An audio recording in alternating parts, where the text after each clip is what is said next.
When you hear the word democracy, you probably think of the United States, but that's just one version. Democracy isn't a single set of rules. It's a big idea that just means rule by the people. It comes from the Greek words demos, meaning people, and kratos, meaning power or rule. Think of it like a family. All democracies share that same last name, power from the people.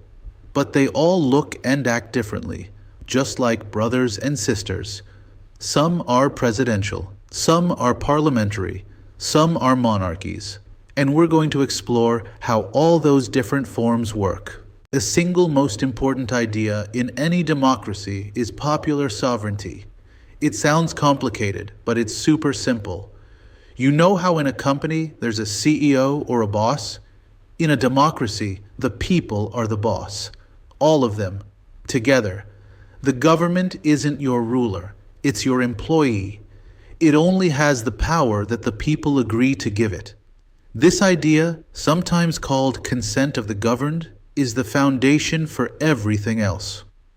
If the government gets its power from anywhere else, like from a king, a general, or just by force, it's not a democracy. So how do the people rule? There are two main ways this happens.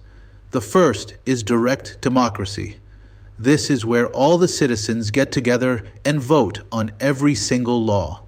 The second, and much more common way, is representative democracy. This is where the citizens elect a smaller group of people, like a congresswoman or a senator, to go and make laws for them. Most modern countries are representative democracies, which we also call republics. Let's talk about direct democracy first. The classic example is ancient Athens. They would literally gather all the eligible citizens, which back then was sadly only men who owned property, into a big public square. Someone would propose a law, like, should we build a new wall? And everyone would debate, and then vote by raising their hands. It's the purest form of rule by the people, but you can probably see the problem. Imagine trying to get all 330 million Americans into one place to vote on a tax bill. It's just not possible. Just because we're too big for pure direct democracy doesn't mean we've abandoned the idea. Many states, like California, use tools of direct democracy all the time. If you've ever heard of a proposition or a ballot measure, that's an initiative. It's a way for regular citizens to write a law, get enough signatures on a petition, and put it on the ballot for everyone to vote on, bypassing the politicians. A referendum is similar, but it's when the politicians pass a law and then ask the people to vote yes or no to approve it. That brings us to Type 2, representative democracy. Since we can't all be in Washington, D.C. debating every day, we elect people to do that job for us. This is what you're used to. We vote for a representative who we trust to go and fight for our interests and values. This is the practical solution to the problem of size. The key idea is that these representatives are accountable to us. If they do a bad job and stop representing us, we can vote them out in the next election. Okay, so most democracies are representative, but this is where things start to get complicated. Once you've elected all these people, how do you organize them? How do you make sure the lawmakers and the law enforcers work together, or don't work together too much? This basic question of organization gives us the two most famous systems in the world: the presidential system and the parliamentary system. First up is the presidential system, which will sound very familiar because it's what the United States uses. Mexico, Brazil, and many other countries in the Americas use it too. In this system, the executive, that's the president, the person who enforces the laws, is completely separate from the legislature, which is the Congress that makes the laws. The key thing to remember is that the people vote for both. You cast one vote for your congressperson and a separate vote for your president. The whole point of the presidential system is the separation of powers. The founding fathers of the US were terrified of any one person or group getting total control. So they created 3 co-equal branches. Think of it like a group project. The legislature, Congress, writes the paper. The executive, President, carries out the plan and presents the project. And the judiciary, courts, is like the teacher who makes sure they both followed the rules of the assignment.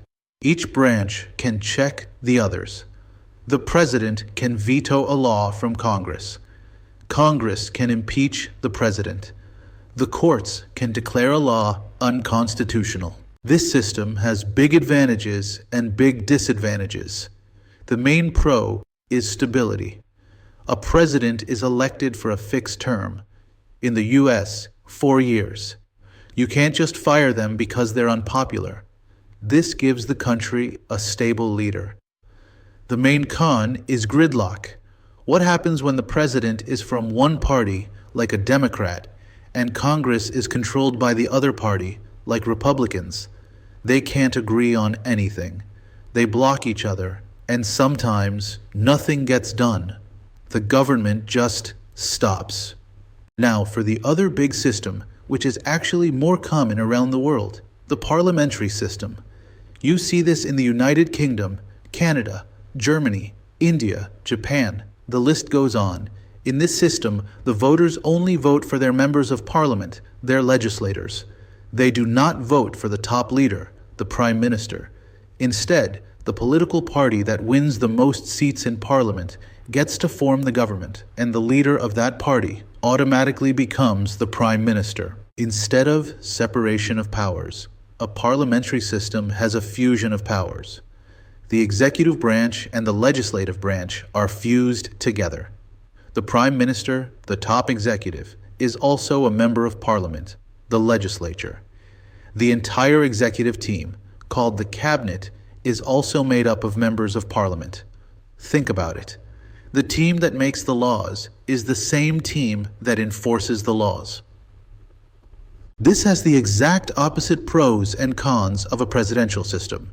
The main pro is efficiency. Since the Prime Minister's party already has the majority in Parliament, they can pass laws incredibly quickly. There is no gridlock. If the PM wants a law, it almost always passes. But the con is that it can be unstable. Parliaments can take a vote of no confidence, and if the Prime Minister loses, they are fired that day. A country could have 3 different prime ministers in a single year if things are chaotic.